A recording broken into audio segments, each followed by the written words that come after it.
Hello friend, good morning and welcome back to our channel lifestyle of শিউলি।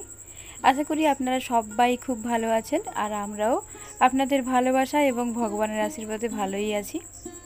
সকালবেলা ঘুম থেকে উঠেই প্রথমে এলাম গাছগুলোতে জল দিতে।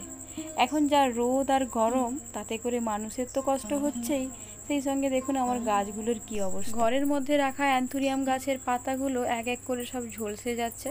তবে আশার আলো হলো এই যে একটা অ্যান্থুরিয়াম গাছ, এইটা থেকে একটা নতুন পাতা বেরাচ্ছে। আর এই যে ড্রাগন ফ্রুটের গাছগুলো, এইগুলো কবে থেকে এই কাপের মধ্যেই রয়েছে।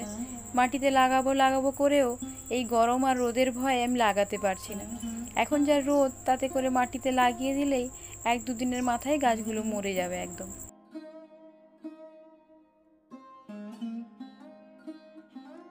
গাছে জল দেওয়া শেষ করে এখন আমি চলে এসেছি ঘর ঝাঁট দিতে।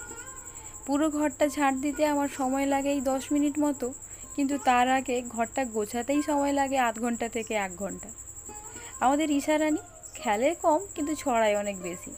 সেই ছোটোবেলা থেকে ওর খেলাটা হচ্ছে এরকম যে সমস্ত জিনিসপত্র মানে খেলনার বাক্স, খেলনার ব্যাগ নিয়ে এসে একবার ঢেলে দেবে। ঢেলে দেওয়ার পরে মিনিট 2-3 মতো খেলবে, তারপরে ওর খেলা শেষ। এবারে আমার কাজ হলো এই সমস্ত জিনিসকে আবার গুছিয়ে ভালোভাবে রাখা। তাই দিন দুবেলা ঝাঁট দেওয়ার আগেই ওর জিনিসপত্র গুছিয়ে রাখতেই আমার অনেকটা সময় কেটে যায়। এদিকে আমাদের বাড়িটা রাস্তার কাছে হওয়ায় প্রচুর ধুলো ময়লা ঘরের মধ্যে আসে। এই যে দেখলেন খাট থেকে কত ধুলো বেরাচ্ছে। এইদিকের রুমটা এখনও প্লাস্টার হয়ে রেডি হয়নি, তাই এখানে পর্দাও টাঙানো যায়নি। তাই ঘরের জিনিসপত্রগুলো না প্রচুর ময়লা হচ্ছে। আর উপাসের ঘরে ঈশা আর ঈশার বাবা এখনও ঘুমিয়ে আছে। তো তাহলে চলুন ঘরটা আগে ঝাঁট দিয়ে নিই, তারপর আবার কথা হচ্ছে।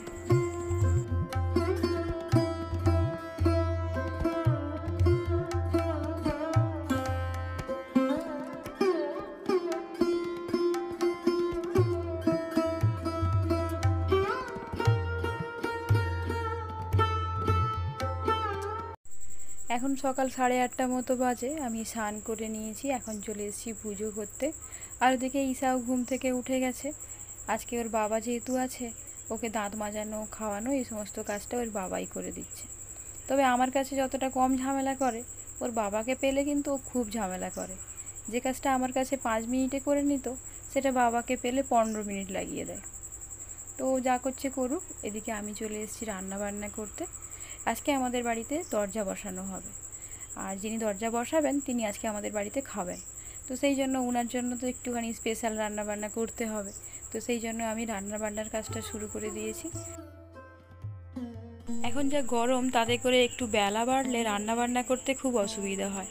তাই সকাল 9:30 থেকে আমি রান্নাবান্নার কাজ শুরু করে দিয়েছি। আর এদিকে মিষ্টিদাও চলে এসছেন, উনি প্রায় 9:30তেই এসছেন। এই দরজাগুলো প্রায় 15 দিন মতো আগে কেনা হয়েছিল। এতদিন দরজাগুলো বসানো হয়নি, তার কারণ এর মাঝে চাষের কাজ পড়ে গেছিলো। এই গ্রামে ঘরে না চাষের কাজ লেগে গেলে কিন্তু আর কোনো রকম কোনো মিস্ত্রি মজুর কাউকেই পাওয়া যায় না। আর এদিকে এটা হচ্ছে আমাদের পশ্চিম দিক, এদিকে কোনো গাছপালা নেই। তাই একটু বেলা হওয়া থেকে শুরু করে একদম সন্ধে হওয়ার আগে পর্যন্ত এই দিক থেকে প্রচণ্ড রোদ আসে।